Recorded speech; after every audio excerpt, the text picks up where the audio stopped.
Hi, I thought I'd say hello before I put my mask on and point the camera outwards. So, I'm on my walk right now, and I'm going to show you some of the areas that you'll probably see me go to this area again. So, it's a little loud, but this is basically, here's a tree that I give offerings to. Like right now, I'm taking a hair and I'm leaving it for the sacred oak tree. And now we're going to go out on the sidewalk here. And what I wanted to talk about a little bit today, and I'll try to show you some of the beautiful, beautiful trees here. But today is Peter Hotstone. It's February 22nd, and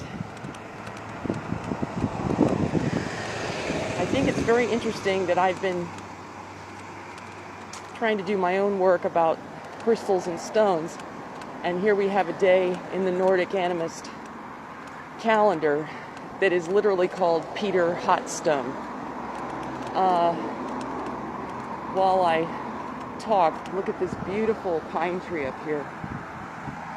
Several pine trees. So, anyway, today's Peter Hotstone, and the Peter refers to St. Peter because I'm getting this information I'm telling you about from Rune Rasmussen's book, The Nordic Animist Year, which I highly recommend.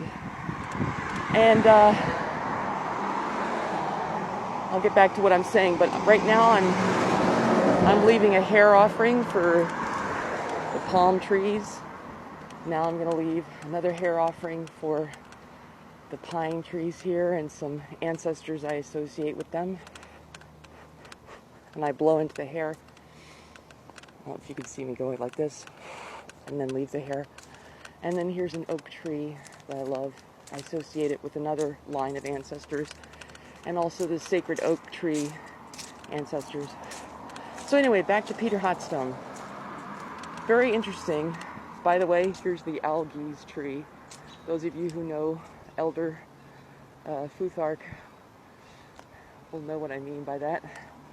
Anyway, so I find it interesting that if you're in the northern hemisphere, especially in the winter months in February, in colder climates, the story of, it's not just a story, but the actual recollection of what they used to do to honor the animist aspect of this time was to take a stone, a hot stone, and put it into water to thaw the ice. At least that's my understanding of it. Here's a local water area that you'll see me come to many times. I'll be filming it again. Beautiful egret, little. So anyway, they would take this. Let's pretend we were in the, up north, and it's February, and I'm in Sweden or something, and this would all be ice, or at least, and I would take a hot stone and throw it over, respectfully of course, and hope that it would melt, that the ice would melt, so that the thawing of winter would bring about spring. At least that's my understanding of it. Sorry, I have to raise my voice when the traffic goes by.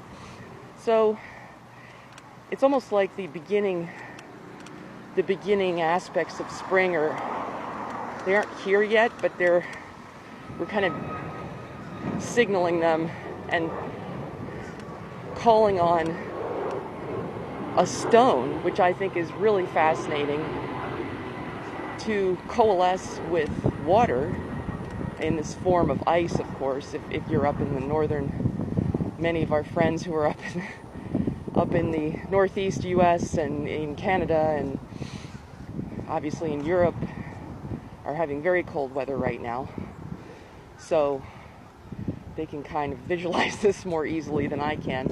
But this is a beautiful, beautiful body of water, by the way. And So that's the significance. I'm leaving another offering here. This is a very important tree to us. I'll come back to that in another video. But I just wanted to talk about that. Talk about that aspect of the stone activating and coalescing with a water source. In the case of the colder climates would be, ice. And that it's almost like a catalyst creating the melting of the winter ice so that we can start easing into spring. Here's a beautiful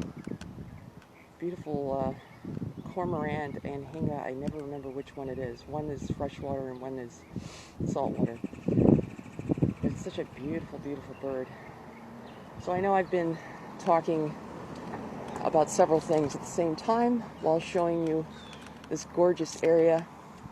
I hope you can see how beautiful it is. And